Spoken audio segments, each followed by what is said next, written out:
ரீசெண்டா நானும் என் ஃப்ரெண்டும் மதுரைக்கு வந்து போயிருந்தோம். மதுரையில இருந்து திருநெல்வேலி போறது தான் பிளானா இருந்துச்சு. ஆனா சீக்கிரமே மதுரை கொஞ்சம் சுத்தி பார்த்து கொஞ்சம் டயர்டா இருந்தனால நாங்க ரயில்வே ஸ்டேஷன் வந்து பாத்தீங்கன்னா நைட் 11 மணி தான் ட்ரெயின், 7:30 வந்து ரயில்வே ஸ்டேஷன் வந்துட்டோம்.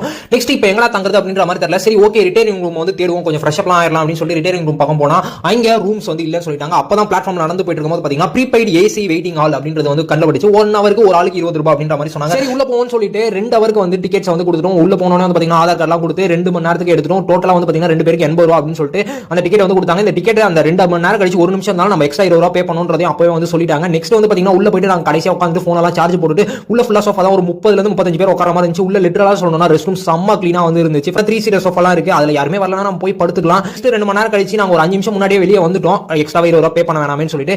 இந்த மாதிரி ஏசி ரிட்டையரிங் ஹால்ஸ்லாம் வந்து இருக்கு அப்படின்றது உங்களுக்கு ஏற்கனவே தெரியுமா தெரியாதா அப்படின்றது கீழ கமெண்ட்ஸ்ல சொல்லுங்க. இந்த வீடியோ நிறைய பேருக்கு வந்து ஷேர் பண்ணி விடுங்க. நீங்க கேட்கலாம் ஏசிக்கு பதிலா நீங்க வெயிட்டிங் ஃப்ரீயான ஹால்ஸே வந்து இருக்கே bro, upper class sleeper class அதெல்லாம் போய் ட்ரை பண்ண கூடாது அப்படின்னு சொல்லி கேட்டீங்கன்னா அதெல்லாம் செம்ம ரஷா இருந்துச்சுங்க நாங்க போகும்போது.